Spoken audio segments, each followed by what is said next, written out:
So without further ado, I'd like to get started today. We're going to be talking about the Hearing Voices movement in dialogue with voices. Our presenter is Caroline Mazel-Carlton.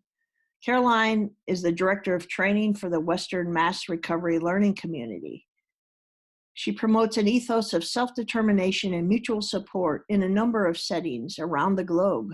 She has been privileged to be a facilitator trainer for the Alternatives to Suicide approach for over 5 years, promoting conversation and connection over the current paradigm of risk assessment. Caroline also works toward developing regional networks of support for voice hearers in her role as training coordinator for the National Hearing Voices Research and Development Project. So with that, I'm going to turn it over to Caroline. Thank you.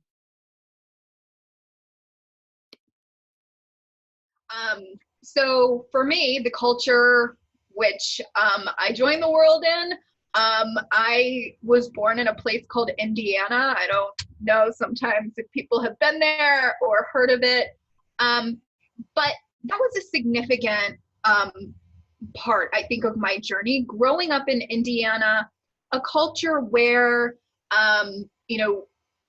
such extreme states weren't ever talked about. It's also not a culture where the place where I grew up, you didn't want to talk about things that were unpleasant. Talking about big feelings was not common.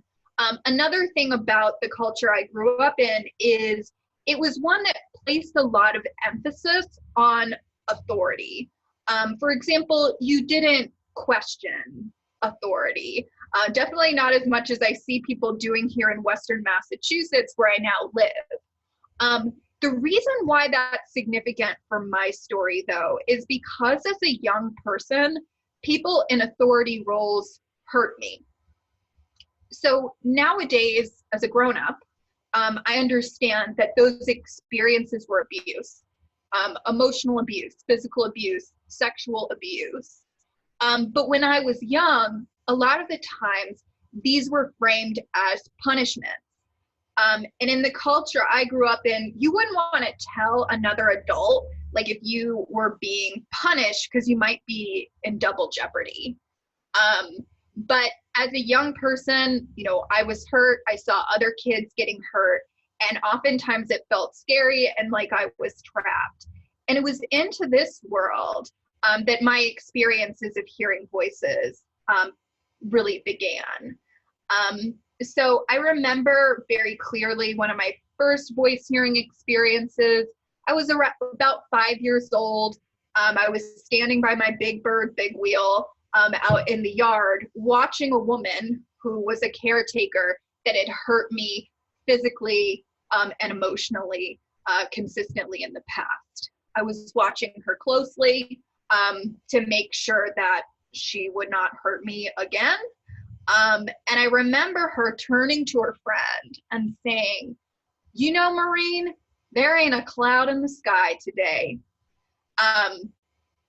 And very distinctly, right after she said that, I heard a man's voice right over kind of my right shoulder here, clearly say, even though there wasn't a man physically present there, this voice said, "They're liars.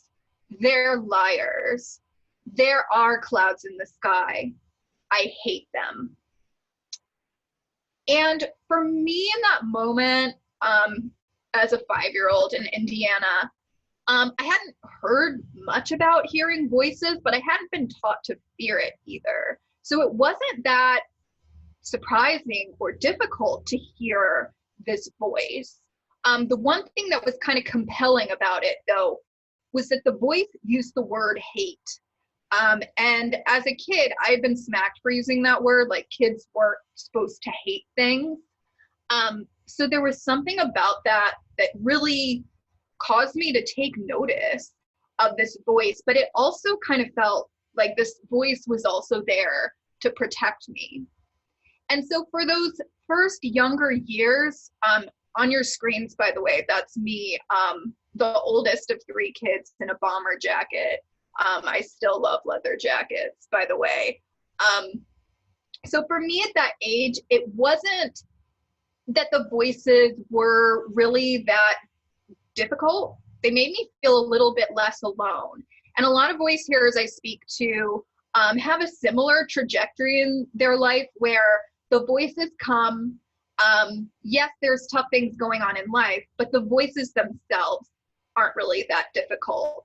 However, when things don't get addressed, the traumas that people are experiencing in their external worlds, the voices can become more extreme. And that is the case of what happened to me. So when I was about 8 years old, I'm 36 now. When I was 8, the United States entered into the first American Gulf War.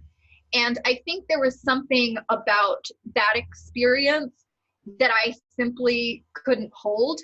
I had people in my family that were in the military. I remember seeing, the night vision footage of the bombs over Baghdad. And suddenly things with my voices really began to shift. They became much louder. They became more aggressive. I started seeing visions that were scary to me. And it was then that I sort of came to the attention of teachers at my school because I wasn't doing well in school. And, a teacher kind of spoke to me and was like, what's going on? And, I explained it to her as best that I could. And they said to me, okay, Caroline, it's going to be all right. We're going to get you some help. And I was relieved because I'm like, oh, okay, they're going to help me. They're going to help me stop this war. They're going to help me keep the bombs from falling, help me keep kids from getting hurt, and it's going to be okay again. But that wasn't exactly what help ended up being. For me, in the culture in which I was, help meant going to see a medical professional, a doctor. And even though I was 8 years old, I knew why people went to the doctor. You go to the doctor because you're sick, because there's something wrong in you. And that was not the first, that was the first time I got that message, but it certainly wasn't the last time that I was told, it wasn't external factors in my life. It wasn't this war. It wasn't kids being hurt. That was the true problem. The true problem was in me. And that the solution always seemed to come in pill form. And the pills had various names: anti-psychotic, anti-anxiety, and it kind of felt like, okay, this might be the antidote. This will make the fear go away, the pain go away, the struggle go away. And I would love to say that they worked, but it wouldn't be true. Things in my life, things with my voices did not improve. However, that didn't mean, okay, we're going to try something else. It just meant the number of pills that I was taking every morning as a kid just grew, the size, the dosage. But it didn't really shift things with my voices. They did cause me to gain a lot of weight. I had a lot of tremors in my hands. And in a culture like Indiana, where you really want to fit in, where there are these very narrow parameters of what's acceptable, I got bullied a lot. And in fact, as I got older, the number of voices that I was hearing on any given day only began to grow and grow. So I talked about this man's voice. He often was speaking now in really fearful, warning tones. Other voices that I began to hear at this time were two men's voices that, instead of talking to me like that first voice, these other voices would always be talking about me. Never addressing me personally, but always kind of making these predictions about bad things that were going to happen. Sometimes, talking about the things that I was doing at any given moment. It was very distracting, very difficult. It made me feel really self-conscious. Another voice that I began to hear, as a teenager was a voice that I called Miss Kathy, a female voice, very demanding, always called me Missy, would tend to tell me that I was dirty, or be quiet, Missy, sit down, Missy, were some of the things that she would often say. And, I gave a lot of power to her. And often she could kind of keep me in the house for days and days. Another example of a voice very connected, I believe, to a sexual assault I experienced, but when I tried to report, I wasn't believed. I began to hear a voice of a man, different, very different from the other voices I've described. He would tell me that he was going to cut my fingers off one by one. And like a lot of folks, my experience is complicated. It doesn't just involve hearing. When I would hear this man's voice, like I would physically have sensations like pain in my fingers, and sometimes in other parts of my body. So you can imagine, this was a lot to navigate, a lot to deal with. There was a part of me, though, that always kind of had this sense that there was a way to deal with this beyond just a chemical cure. And granted, I tried a lot. I was certainly prescribed many things, but, I also took that further and used unprescribed substances, like heroin, to try and deal. Nothing worked well beyond just the short term, though. And there was a part of me that thought there's got to be another way to deal with these experiences. I remember I had many doctors. I didn't lack for medical treatment. And I went to one and I said, I'm having these visions. I told her about a specific vision I was having, where I would see certain people walking around and it looked like they had been harmed, like that they were bleeding from their head. And it was scary, but I'm like, I think it means something. Like maybe it means I'm supposed to be helping these people. And she said to me, Caroline, it does mean something. What it means is you have a neurodegenerative disease. And if you don't take these, pills to arrest the degeneration, you're going to get sicker and sicker and sicker. And this was just terrifying. And, I saw something pop up in the chat box, that validation goes a long way, or validation is important. I totally agree. But unfortunately, a lot of these experiences I was having with supporters were invalidating the reality of what I was experiencing, invalidating the meaning, and also sort of invalidating the fear I had of some of these voices. Sometimes I was just told, it's not real, don't listen to it. So I am someone that has spent a great deal of time in hospital. I'm also someone that still hears voices every day, but my life looks a lot different now than it used to on the locked unit. So what I'd like to speak to now are some of the ways that things have shifted for me, because I believe all of it hinges on this idea of relationship that we talk about a lot in peer support and acknowledge the importance of. So what needed to shift for me were first the relationship with myself, also the relationship with my voices, and finally my relationship with my community.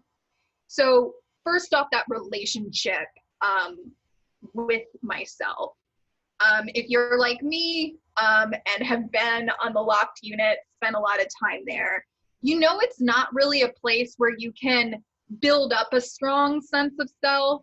Like, I was literally not allowed to have shoelaces. I slept on a plastic mattress. There would be a guy coming around every 15 minutes, with a flashlight if I was sleeping to make sure I hadn't killed myself yet.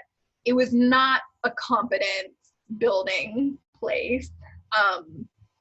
So for me, that relationship with self really began to shift when I was able to move off the hospital unit and I got the incredible opportunity to live on a therapeutic farm instead.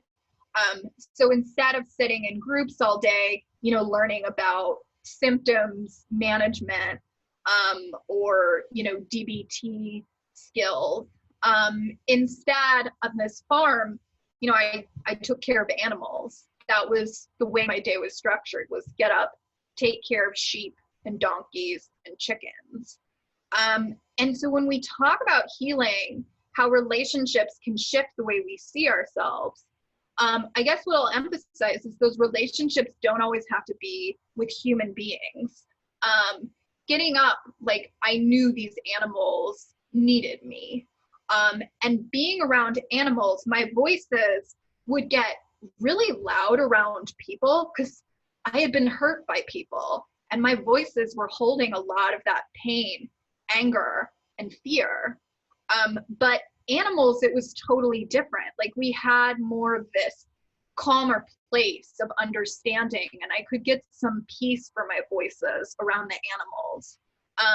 And so this was a way that I began to see myself less as just this mentally ill person that lived in a hospital, and more as a person with something to contribute, that these animals needed me, in a way, instead of just me being this internally broken person that other people were trying to fix. So that began to shift a lot of things with my voices. But there were still ways in which I needed to come from more of a place of power with some of these experiences. So eventually, I had to move off the farm and into a group home. And with my voices, as I said, they can hold a lot of pain and fear. So transitions can be difficult for them. And moving to the group home was challenging in a lot of ways. And some of my voices were kind of like keeping me stuck there, just sort of living that group home life of, smoking cigarettes and watching TV. But there was one guy that worked in this group home that, back then they didn't really have peer roles in North Carolina where I was, but this guy acted in that capacity in a lot of ways. And this guy, he took us to see Barack Obama, for example, campaigning in 2008. He also took me to my very first roller derby game. Roller derby, I don't know if anyone's very familiar with it. Martha, if you can switch the slide over, you will see a photo of me playing roller derby, because after I saw my first game, I was like, that's what I want to do. My voices were very excited by the roller derby. Roller derby, if you've ever seen it, it has a lot of big personalities. It's an aggressive sport. And the women that were playing roller derby, were doing things that had gotten me told that I had borderline personality disorder, but they were really being applauded.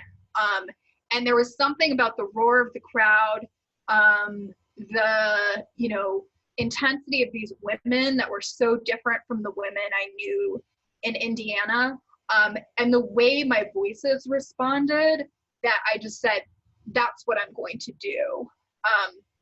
And I was really supported to join this community totally outside of the mental health system, which was a big deal because back in those days, I could go months at a time without having a single conversation with someone that wasn't paid to talk to me. So joining this team was a big deal, and doing it actually gave me a lot more skills to work with my voices than I had ever been given by the mental health system.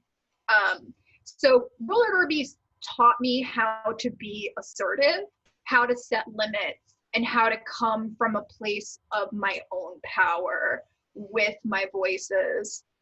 In roller derby, it's significant that you do not skate under your own name, and you're not listed in your own name in the program. You're given a new name. So, when I would skate out onto the track, it's not like the announcer would be like, here she is, bipolar with psychotic features, borderline personality disorder. No. I would skate out onto the track and they would say, here she is, faster than a spinning dreidel. She'll smear you across the track like cream cheese on a bagel. It's number 18, Mazel-Tov cocktail. And people would yell and cheer, and parents would bring their kids up to me and say, here I lived in a group home, but they would say to me, oh, you're a role model to my daughter. You're a role model to my daughter. And their kids would be like, I play dreidel at my house. And so a lot of these experiences taught me how to engage with my voices in new ways, kind of roller girl style, if you will. So one example, when I first started working in a peer role, it really freaked out my voice, Miss Kathy. And so Kathy would say to me, who do you think you are? Who do you think you are, Missy? Who do you think you are? And finally, one day I turned to this voice and I said, Mazel Tov cocktail. That's who I am, Kathy. You're on this team. Call yourself whatever you want, but we're getting out there today and we're doing this thing.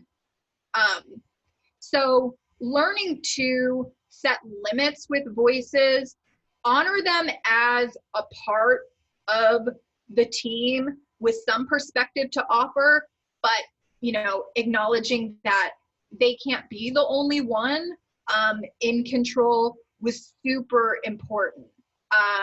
And it's something that I use to this day. So that was some of the relationship with my voices, the relationship shifting.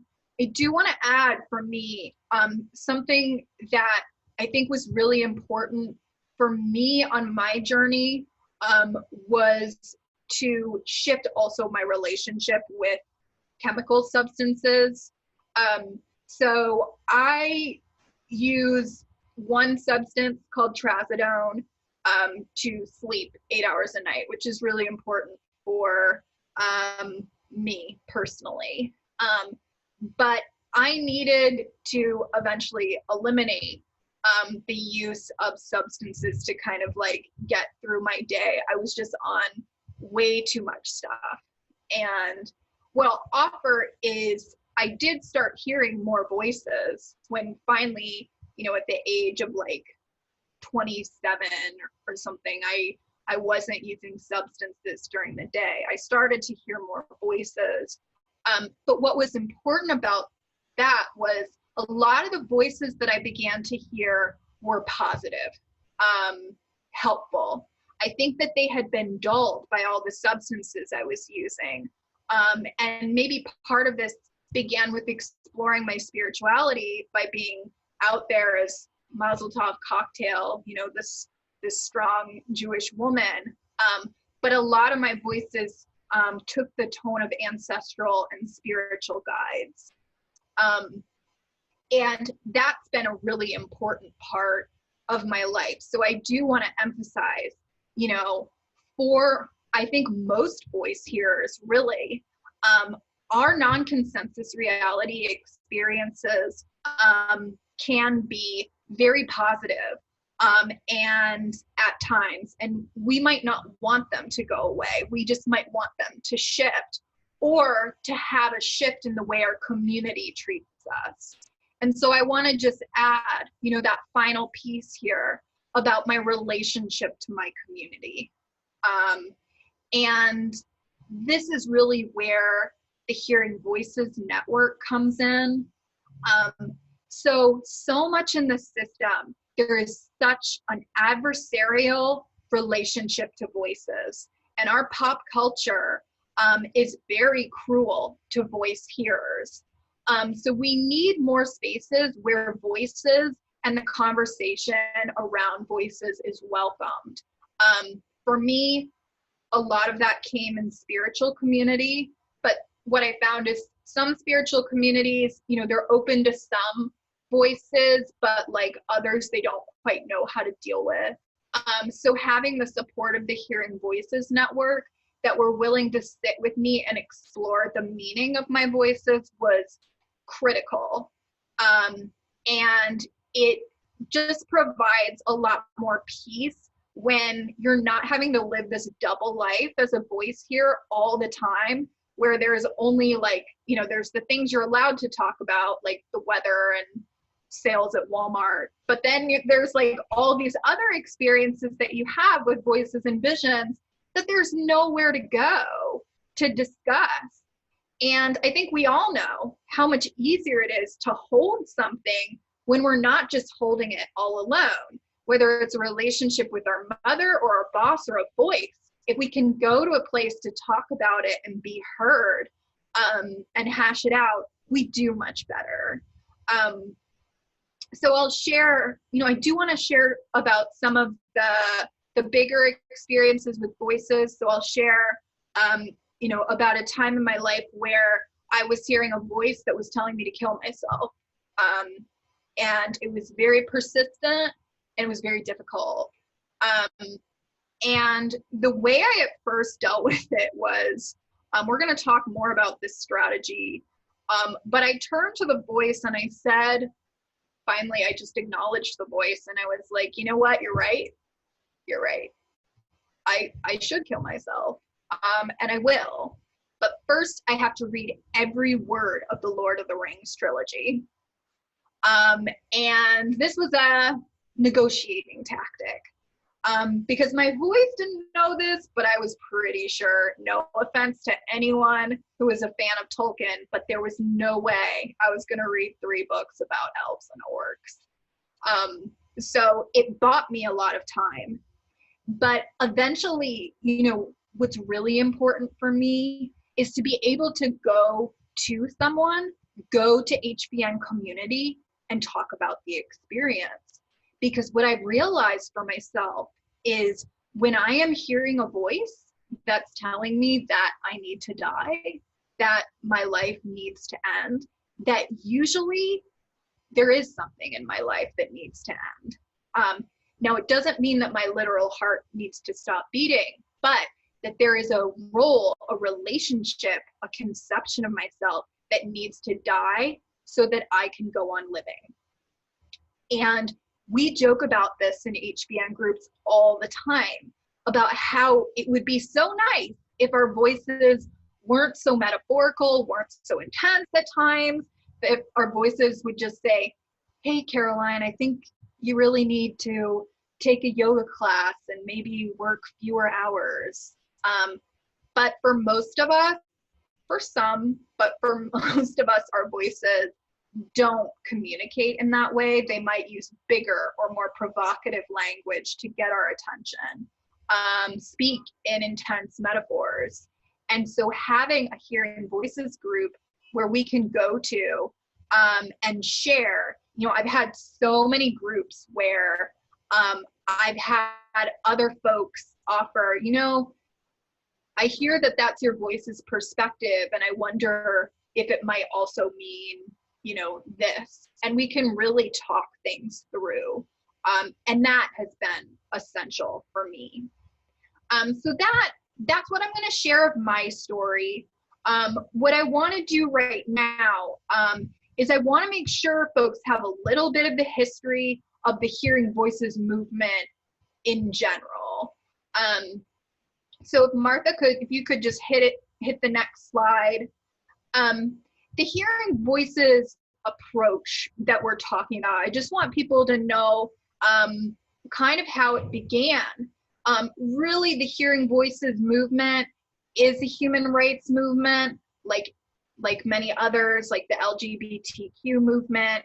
And when we see these social justice movements, usually there's a great sort of like watershed moment, like a moment of courage, like when Marsha P. Johnson like threw the brick at Stonewall, you know, in the history of the LGBTQ movement. Our movement has a similar story.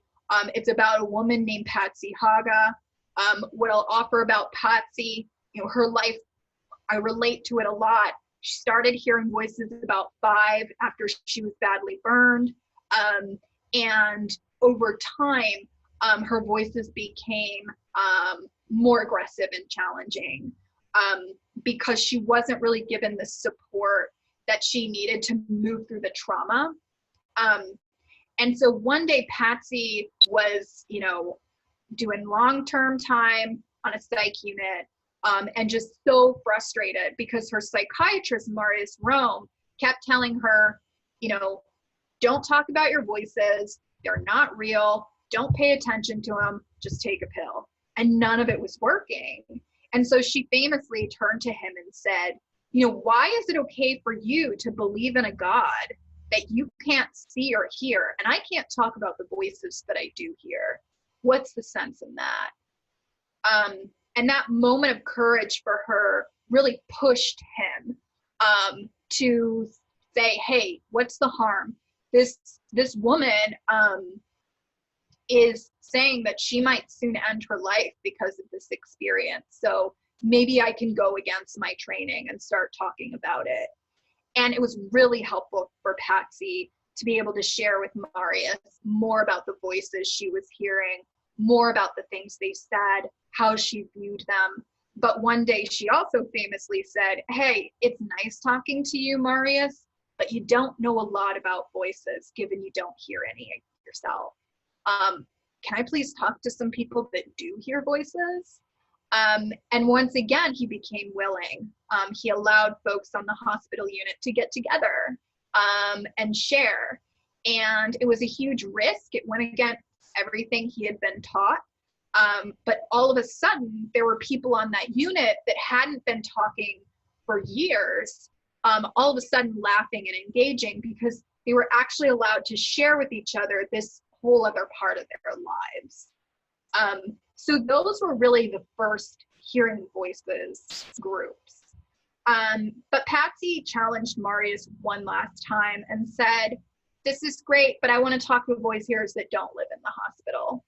Can you please arrange for that? And he was a little bit stunned because he didn't think there were voice hearers that were out living independent lives. But, you know, so much had paid off already that he took one last leap of faith and they went on the Dutch version of like the Oprah show. And Patsy shared her story, kind of like I just shared mine with you. And then they asked people, hey, viewers, if you've ever heard voices or seen visions that others didn't see, give us a call. You know, call in now, share your story with us. And they thought maybe they'd get 1 or 2 people. But instead, they had hundreds and hundreds call in wanting to share their experience just that day. I think 700 people called in. So next slide here. What they realized was there is so much about this experience of hearing voices that we were unaware of. Number one, we weren't aware of how frequent it is. So research out of the movement has finally uncovered that actually 1 in 10 people will hear voices at some point in their adult lives. Rates are higher amongst children. Now, a full third of those 1 in 10, so millions and millions of people, never end up interfacing with psychiatry at all. Either they simply do not meet any type of diagnostic criteria because the experience is so positive, neutral, or accepted, or they find other ways to deal with it that don't involve them ever ending up in mental health services.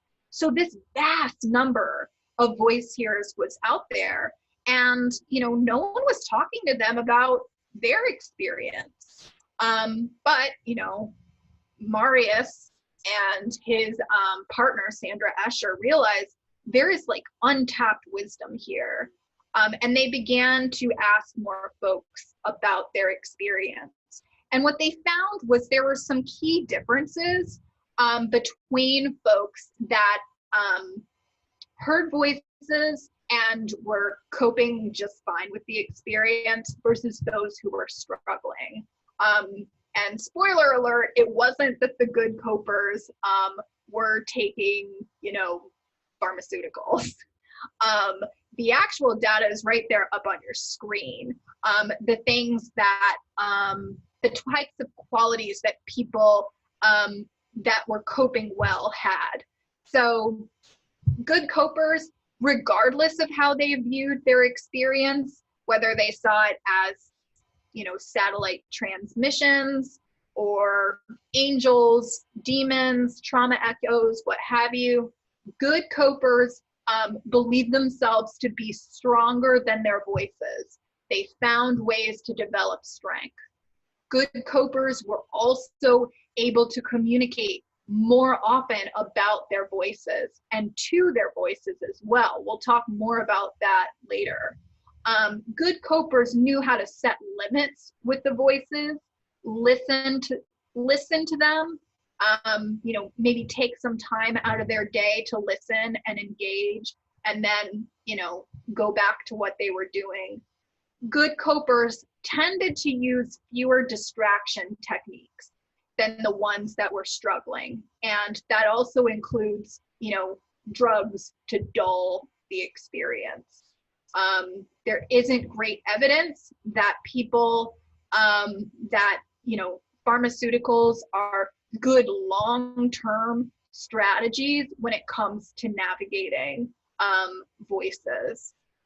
And what I'll offer too, again, is these people saw their experience in many different ways. And I just want people to know, I did talk a lot about how my voices connect to trauma and that that's helpful for me. And we'll talk more about that as the webinar goes on.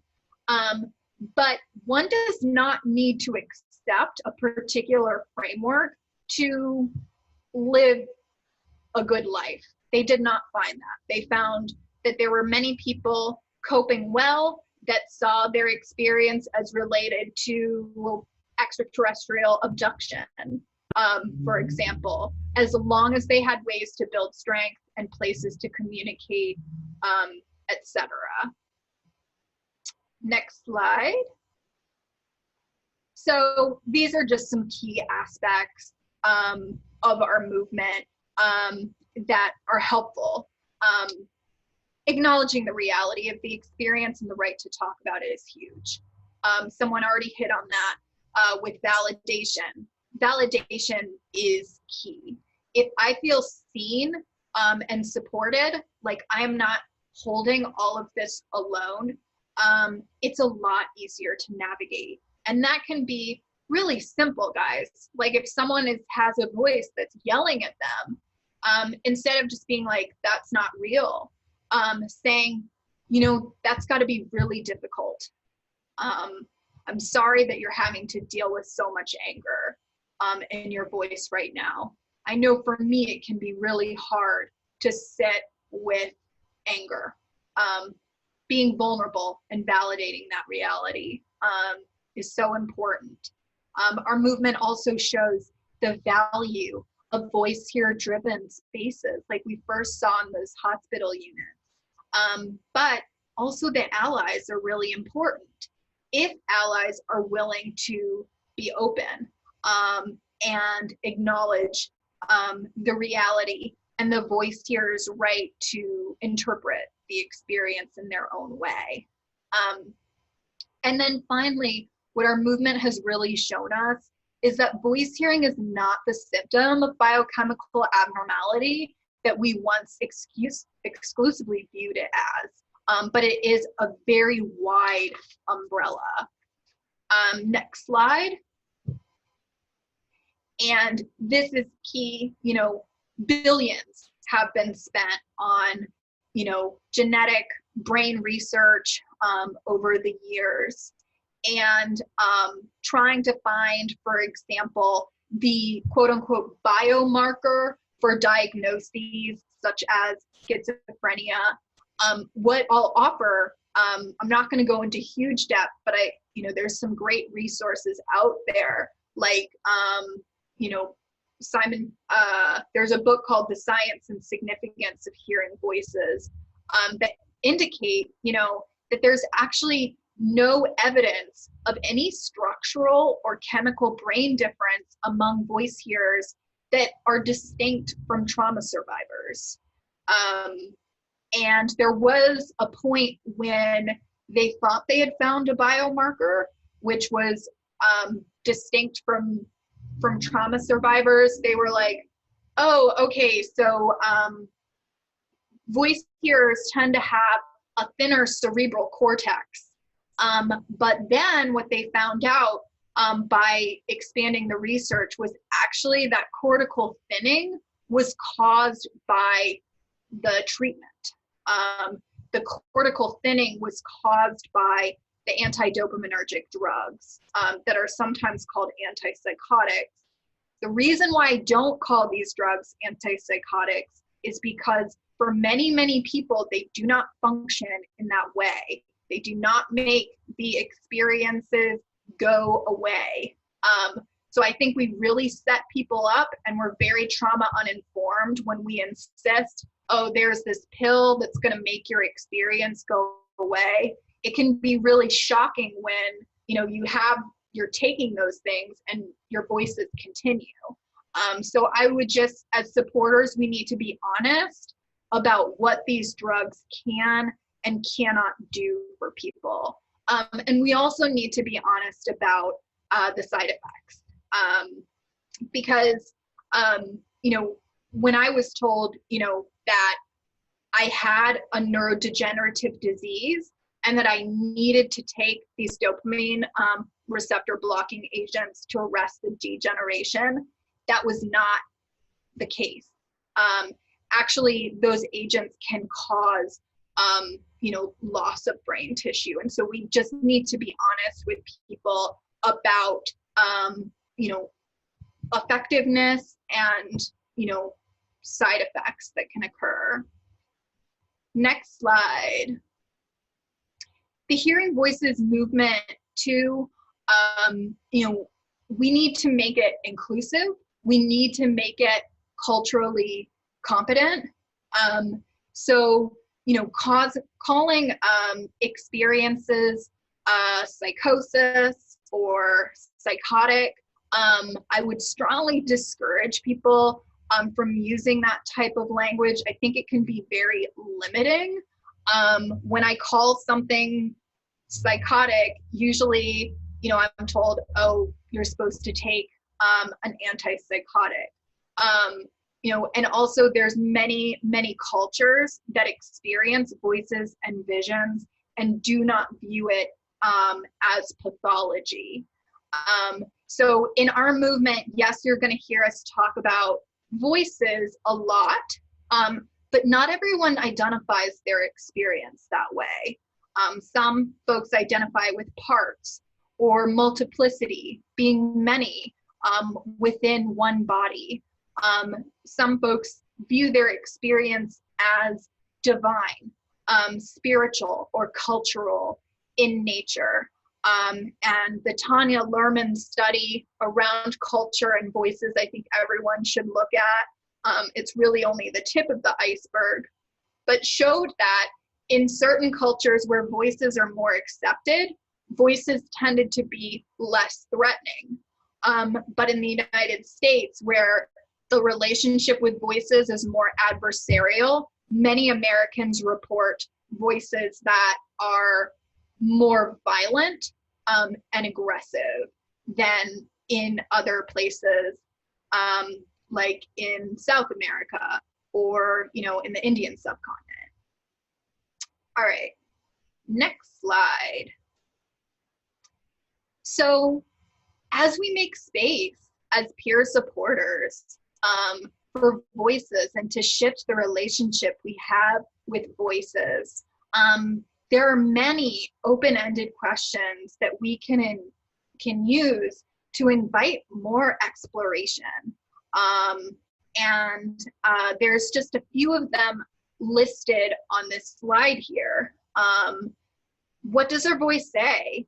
And how? Does our voice have a gender? How old is the voice that you hear? When did your voice first come along? What was going on in your life when your voice first came along? Building understanding around our voices, our lives, and our experiences builds power.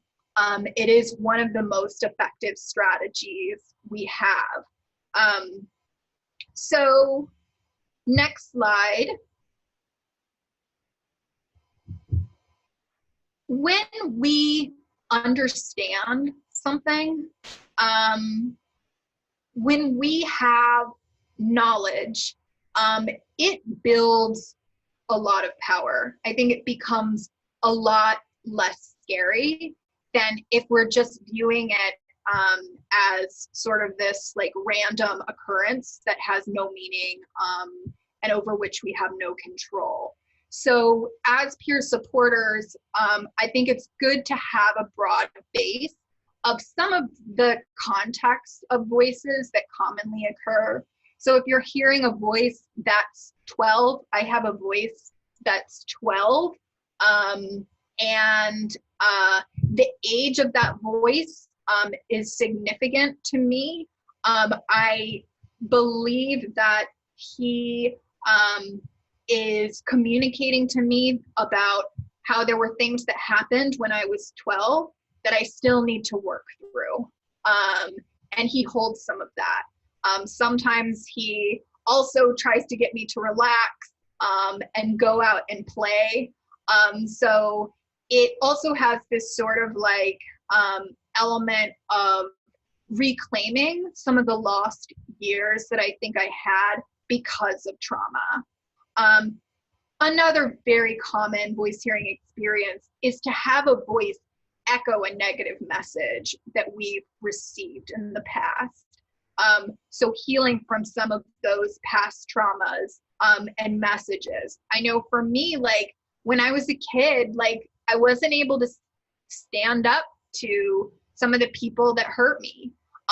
But as you heard, I was able to stand up to the voice of Miss Kathy. And I think part of that was very healing.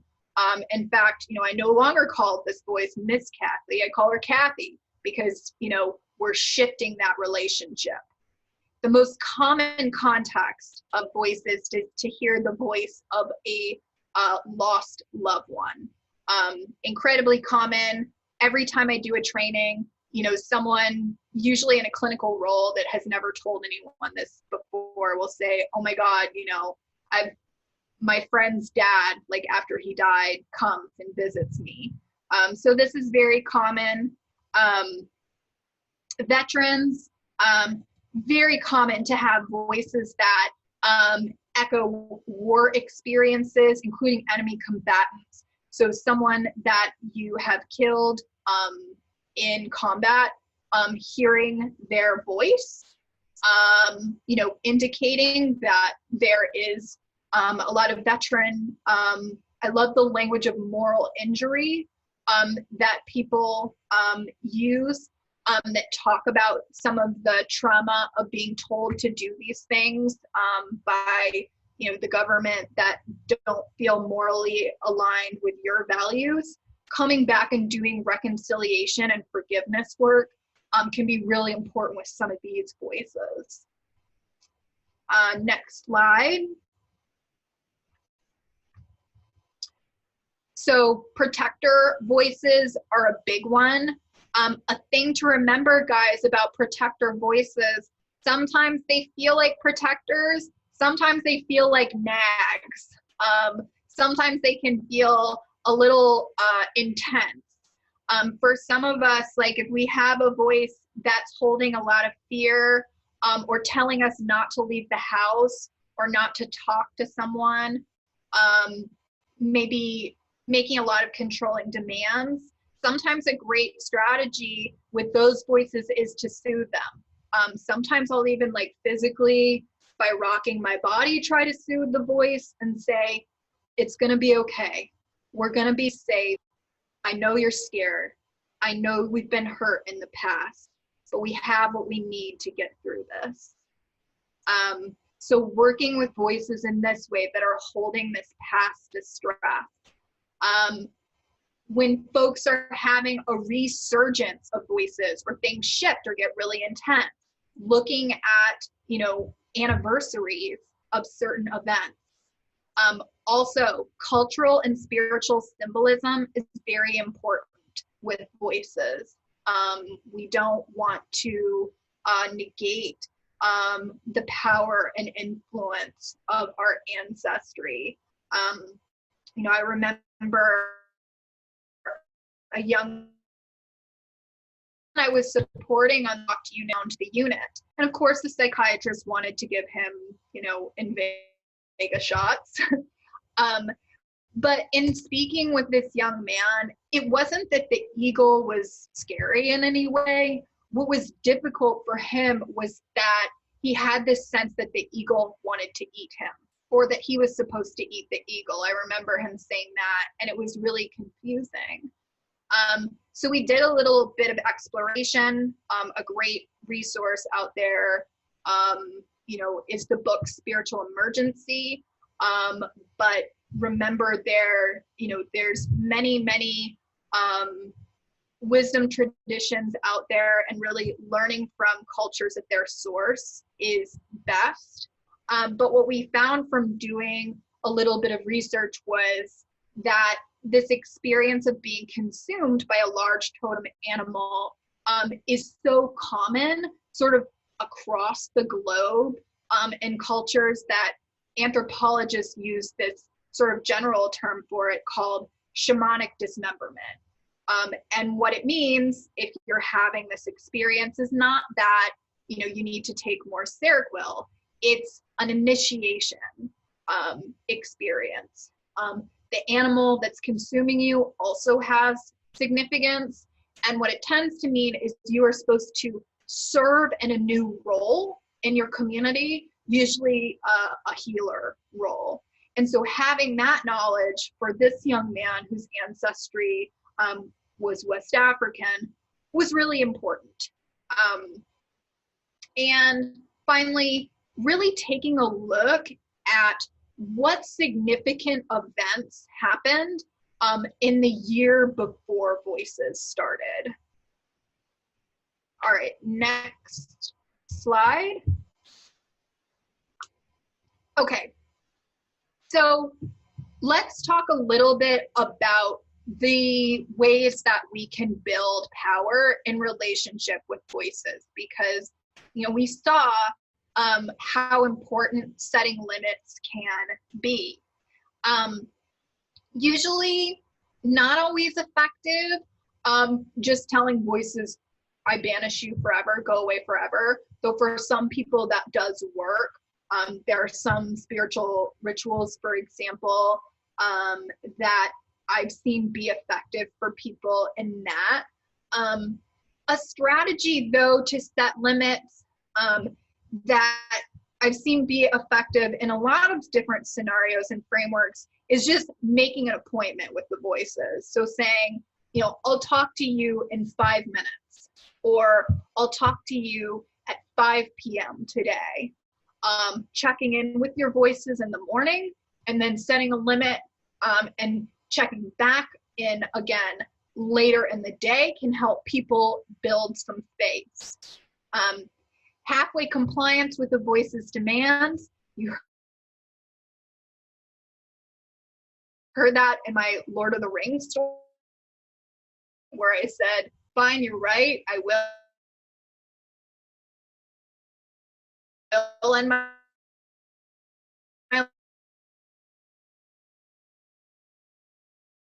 life. Other examples are, if a voice tells you to cut yourself, you can draw on your arm with a red marker. One person I know, her voices, if she gets really stressed out, like voices are incredibly linked to stress for many people. If she gets stressed out at work, her voices will start telling her to jump out a window.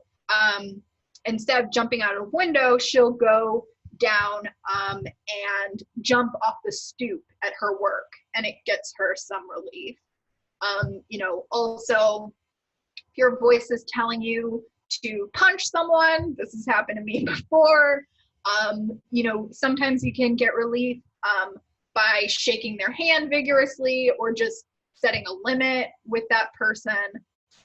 So feeling like we can acknowledge our voices, but not to the full and literal extent, is key. Practicing saying no to voices is something you can do as a peer supporter. You can practice just going back and forth, and the person saying yes, and then the person can say no. Or you can play the opposite game where, you say cold and the person says hot. For a lot of folks, particularly trauma survivors, saying no has not been easy. So practicing saying no with a voice, with a supporter, can be really great. Also, never underestimate the power of finding out you're not alone to shift relationship. I used to think because I heard voices that were violent or mean, that made me a bad person. And I held a lot of shame. Finding out I wasn't the only one, and a lot of people that, I looked up to or were a part of the community had the same experience, really shifted the power. Using tools for blocking. We're talking about cultural competence here. There's many cultural and spiritual tools that people use to block phenomena. Spiritual phenomenon, sometimes in certain worldviews, running water, keeps spirits away. Sometimes holy water, burning certain sacred woods or herbs, creating a barrier of salt. All of these things have been used as cultural tools to work with spirits that feel damaging. For folks that identify their experience as technologically based, going to certain places where there is no Wi-Fi, or using materials that block electromagnetic waves, such as aluminum foil. Waves cannot pass through that. So this can build a person's sense of power and control to have some of these tools available. Testing a voice's power. I love this story of a woman I know. Her voices kept telling her, we're going to kill your family. We own you. We are all powerful. And finally, one day she just said to her voice, fine, if you're so powerful, do these effing dishes in the sink right now. And the voices couldn't do it. And they lost a lot of their power. Also, I know of a man who was concerned about being monitored by foreign governments.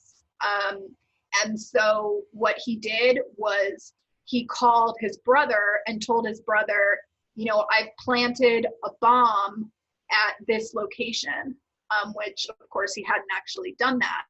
But he figured if he was being monitored that the government would show up at that location, and they didn't.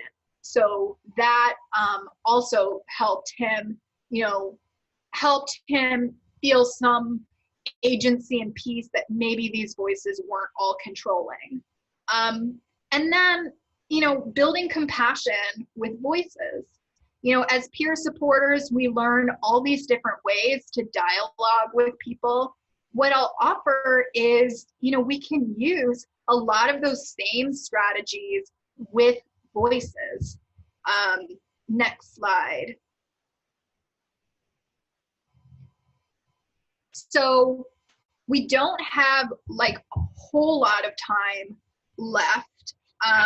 So I just want to touch really briefly on voice dialogue.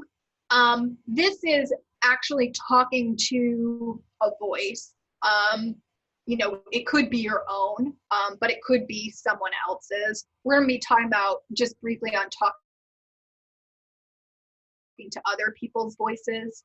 Just keep in mind like some of the same things that you think when you're peer supporting a person, making sure that there's always consent from both the hearer and the voice.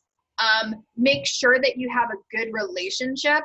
And, there's always the option if you're talking to someone's voice for them to record that, but that should always be for the person. That shouldn't be used like given to a clinician on a unit, for example. It's really for another person's record and understanding. Next slide. So when I talk with other folks' voices, or when people talk to mine, there's different ways we can do this. The main two styles though are translator and reporter. So basically some people, if I'm dialoguing with their voice, they're comfortable just listening to their voice and saying exactly what their voice is saying. Like, a person might be like, "Hi, my name is Little Michael, and I'm really angry today." And I would just say, "Hey, Little Michael, thanks for being willing to talk to me. Is there something in particular that's making you upset?" For some people, that is their preference.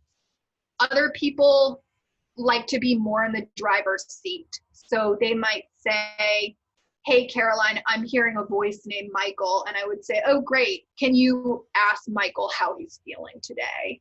And then they would say, "Michael is telling me he feels a little bit angry today, and it might be because he's been inside too much." So either way, is fine. It really just depends on the individual. Next slide.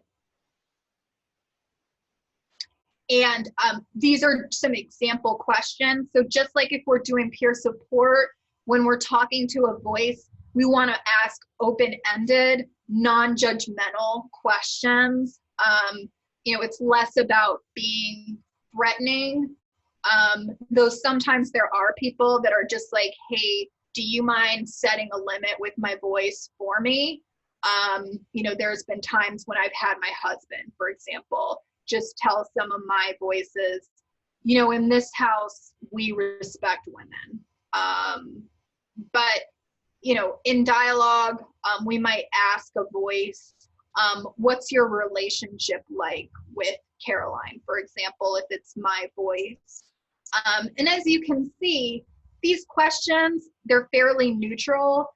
And, sometimes voices, if they have a new audience, might offer new insights as to why they're in a person's life and what they think is important. And if I know the why of something, it can be a little bit easier to deal with. So as I said before, a lot of these aggressive voices, they are there because they think they're there to protect a person, toughen them up, make them strong, keep them from being wounded again. Next slide. And as we transition out of a conversation with a voice, making sure that we express gratitude to the voice for their willingness to speak to us, and giving time for the hearer to reflect on the experience.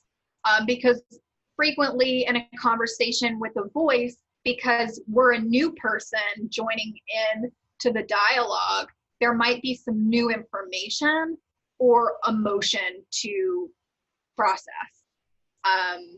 So voice dialoguing, I think most people, this is totally obvious, but like you would want to make sure that you have some time set aside if you're going to engage in a conversation with a voice that's not going to be usually like a 5-minute endeavor. Next slide.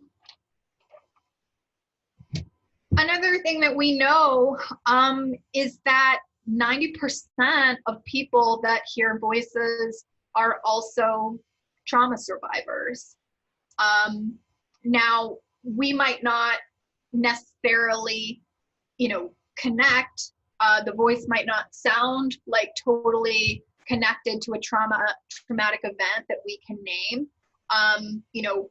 If I went to a psychic fair, if we all went to a psychic fair, or a shamanic journeying event where we would meet with many other voice hearers, they would also have higher rates of trauma. That same high elevated rate of past trauma would be a factor among those voice hearers, even though they are not struggling with the experience.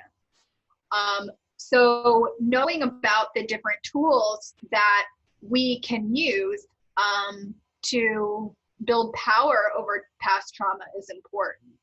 I'm not going to go super in depth with this slide, but I really hope if people haven't read, for example, The Body Keeps the Score by Bessel van de Kolk, that you would read these types of resources, because I think as peer supporters, we don't practice neurofeedback ourselves. We don't give neurofeedback to people. We don't do EMDR. We might not do internal family systems therapy or be yoga teachers, but we should be able to understand what those things are and let people know that those options are out there.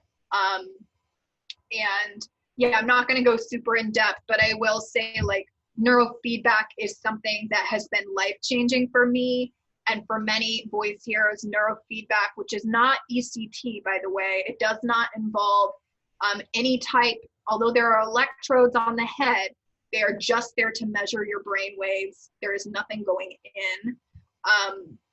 You get feedback through colors on a screen, colors and sounds. It has been life-changing for me. And for a lot of people can reduce the frequency of their voices. It hasn't been shown as much to shift content of voices, but, finding like, doing trauma work where we're both talking about traumatic events and also accessing it and expressing the emotions can really help shift content. Voice dialoguing, of course, can shift content too. Next slide. So again, some of this research that's out there and available right now that shows the factors that, because there's a lot of folks that have had trauma that don't develop voices. So what's the deal with that? Two of the factors that have been teased out are the issues of silence and shame. So if we have a trauma and we don't talk about it, that might be a mitigating factor for later distress. If we have a trauma and we feel ashamed, like personally responsible for it, that could be a mitigating factor as well. So certainly as peer supporters, we want to create environments where, we encourage speaking about past adversity. I just want to put some caution out there for what I see some of this developing like trigger culture that I think has moved from social media into like sometimes our peer support settings. Sometimes folks are silenced and I think unintentionally shamed when they're told, oh, you can't talk about your trauma here because you might trigger someone. There's less evidence really of that. There's actually more evidence that shows this could potentially be damaging by increasing these factors we don't want, silence and shame. We want people to be able to name and speak to adversity, and also, of course, how it felt, the anger, the fear, the regret, what have you. Next slide. I promise we're going to have some time for questions here. Hearing Voices groups are a great place to find this community, this shifting of relationship with ourselves and our voices. Hearing Voices groups are places that have a human rights, social justice focus, where people are free to interpret their experiences in any way. There is no assumption of biochemical abnormality in these groups. People are free to talk about anything. You're not like hammered down into one topic, which for voice hearers and visionaries is important because so many of our experiences connect to other aspects of our lives, and where we're free to challenge social norms. Certainly, the social norm that people who hear voices are crazy or pathological, but other social norms that we've challenged in group include social norms around gender, for example, or the social messaging that you have to have a job that makes a lot of money to be a worthwhile person. And essentially these groups, they're not really about treating or fixing people, but really about building stronger communities based on mutual respect, support, and empathy. These groups, next slide, can be found all across the United States. This map is from the website www.hearingvoicesusa.org. So please, refer to that and find out where the nearest Hearing Voices group is in your community so that you can have that information for those you support. If you do not have a Hearing Voices group in your community, feel free to reach out. We do recommend, the HVN USA board strongly recommends a minimum 24-hour facilitator training where we'll go much more in depth than this webinar could. And you will actually get to practice some of the skills that we're talking about. If you need to access training, you can contact me, or you can reach out to info@hearingvoicesusa.org.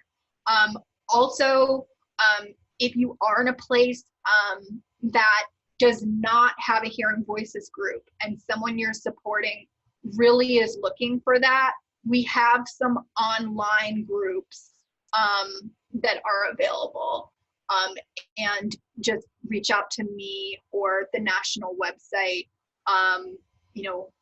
if a person is interested in that. And then finally, last slide, we just want to let people know, like, you might be a peer supporter in Indiana. I hope there's someone from Indiana on the call that says, hey, I want to advocate for the first full charter Hearing Voices group in Indiana. You can, in your advocacy, say, hey, we don't have these groups in Indiana, but they exist all over the world.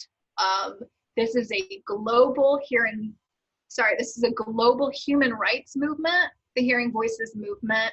And I love sharing that when I've facilitated groups on, locked long-term units, about how when we gather together at this time, we are we're meeting in solidarity with a movement that stretches across the globe. Exciting stuff is that this year, the World Hearing Voices Conference returns to North America, and will be in Montreal in November. It travels obviously all around the world, but it's a great place to learn more. If this webinar has piqued your curiosity, there's a lot more out there to be exposed to, and a conference like that one would be a great place to start and get ideas and be a part of the community. That is what I have for you all. So Martha, if you want to let me know if there have been any questions that people want to address, or people want to ask them now. So the one question I saw was asking about resources, and I did put in the chat that we will, when I post this video on the INAPS website, I'll also post a link probably to the Hearing Voices USA website, and also a link for resources. Yes. And I also put Caroline's email in the chat. Awesome. Yeah, if you have seen this and you can buy one book, if you have 25 bucks burning a hole in your pocket and you can buy one book, or hopefully your workplace can buy it for you, I would start with Living with Voices, 50 Stories of Recovery is excellent. And I love how they've structured it all through different folks' narratives. You can learn so much that way. So yeah, I would start there. Certainly, if you have never seen Eleanor Longden's TED Talk on hearing voices, or shared that with voice hearers that you support, definitely become familiar with that.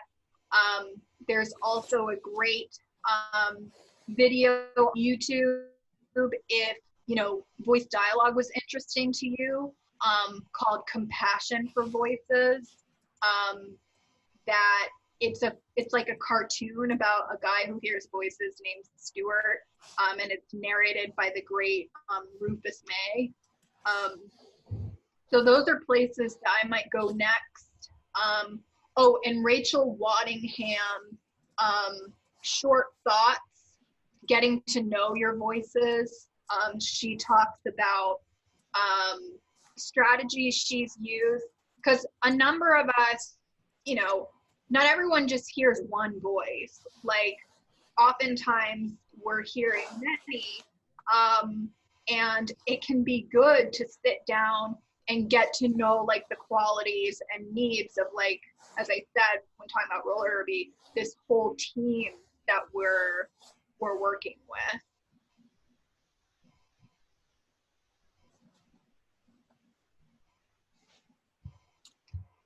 Are there any other questions? There was a question about a TED Talk. Is that Eleanor Longden's? Yeah.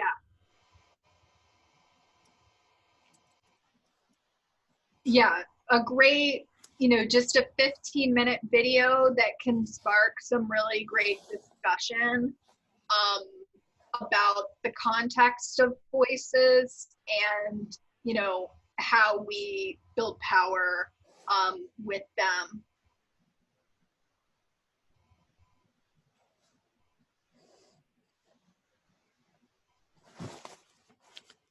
Any other? Sorry. I just wanted to, before we close, again, here's Caroline's email. Give you a minute. I should have introduced Caroline a little better. Caroline's with the Western Mass Recovery Learning Community. Their website also has some amazing things. There's a question, Caroline, would you be open to presenting to a group of hospital staff and psychiatrists? Yeah, this webinar is kind of the quick version. We have many curricula that we offer, from 1.5 hours to 4 days. And we're available to bring them just about anywhere. It takes funding, the Western Mass RLC, like a lot of peer-run organizations. We don't have like a huge budget. But if you have an organization with a training budget, we can talk about that. And a lot of times they do this over webinar. So like Skyping into college classrooms or, units, we can schedule, that's usually easier. I was joking with my mother-in-law. She was like, "Are you going to wear pants for your webinar?"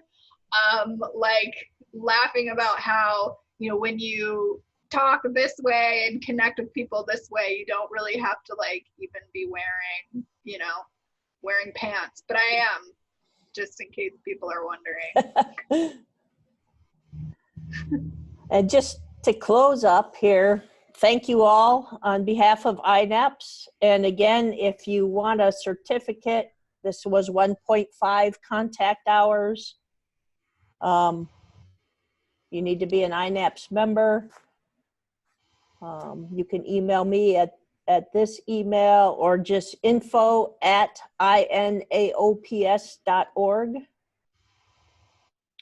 And again, it takes me a few days usually to get this posted onto the website, but it definitely will be up there sometime next week, as well as a PDF of the slides and the link to resources. Thank you all very much. Thank you, Caroline. Thanks, everybody. Thanks, Caroline. Martha, can you mention that we have a reduction in price for membership? We right now have a membership drive going on, and starting today for 3 months, annual membership for INAPS instead of $35 is $25. And we're also going to be announcing soon a special that the first 100 people who take advantage of this discount will be entered into a drawing to win a free registration for the conference in San Diego. So thank you all. Please visit our website for more, and have a good day.